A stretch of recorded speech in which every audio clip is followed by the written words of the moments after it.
Ahojte, moje meno je Krtko Rudko a vítam vás pri ďalšom videu.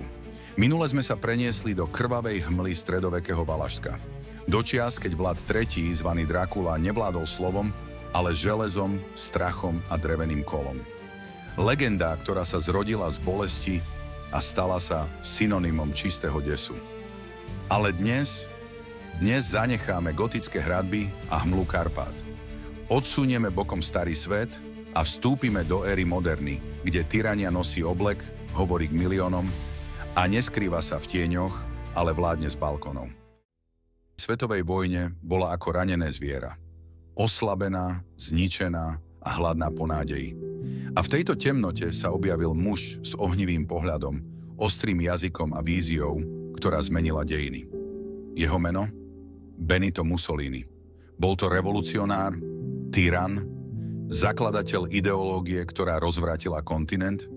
Dnes sa pozrieme na príbeh muža, ktorý dal svetu fašizmus a priviedol Taliansko na pokraj záhuby. Benito Amilcare Andrea Mussolini sa narodil v roku 1883 v mestečku Dovia di Predapio. Jeho otec bol kováč a socialista, matka učiteľka. Už od detstva v ňom vrela rebelia. Bol výbušný, arogantný a nebezpečne presvedčený o svojej výnimočnosti. Ako mladý novinár z časti obdivoval Marxa, no čoskoro začal tvoriť vlastnú víziu. Nový poriadok založený nie na triedach, ale na sile národa, na autorite, na disciplíne, na fašizme. Po prvej svetovej vojne bolo Taliansko zničené. Ľudia boli nahnevaní, vláda slabá a vtedy Mussolini vedel, že prišiel jeho čas. V roku 1919 zakladá Fasci di Combattimento, hnutie, ktoré sa čoskoro zmení na stranu. Mužov v čiernych košeliach, fašistov, a v roku 1922, po tzv. Pochode na Rím, ho kráľ Viktor Emanuel III vymenúva za predsedu vlády. Ale Mussolini nechcel byť len premiérom. Chcel byť duče, vodcom.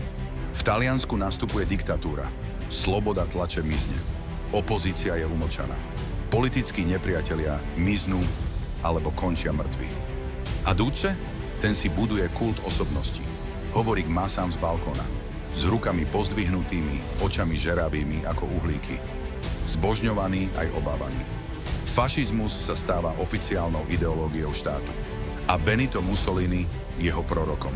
Ale každá ideológia, ktorá stavia silu nad morálku, jednotu nad slobodu a vodcu nad zákon, je odsúdená na zničenie. Mussolini sa spája s Hitlerom. Taliansko vstupuje do druhej svetovej vojny, neskoro nepripravené, plné ilúzií, a čoskoro začína prehrávať. Mussoliniho impérium sa rúca rýchlejšie, než vzniklo. V roku 1943 je zatknutý. Oslobodia ho nemeckí výsadkári. Založí bábkový štát, tzv. Taliansku sociálnu republiku. Ale jeho osud je spečatený. Apríl 1945. Mussolini sa pokúša utiecť do Švajčiarska. Chytia ho talianskí partizáni. Spolu s milenkou Klarou Petacci je zastrelený. Ich telá zavesia dole hlavou na verejné námestie v Miláne, aby si ľudia pripomenuli, ako končí tyrania. Benito Mussolini, muž, ktorý veril, že môže stvoriť nový Rím, ktorý sľuboval poriadok, slávu a silu a myslel si, že bude novým rímskym cisárom. No zanechal za sebou len trosky, krv a hanbu. Jeho meno dnes mnohí vyslovujú so znechutením. No história si ho bude pamätať. Nie ako hrdinu, ale ako varovanie. Ďakujem, že ste si pozreli toto video o Benitovi Mussolinim. Ak sa vám páčilo, nezabudnite dať like, odber a zdieľať ho so svojimi priateľmi. Váš záujem ma posúva vpred a pomáha mi tvoriť ďalší zaujímavý obsah. Vidíme sa pri ďalšom videu.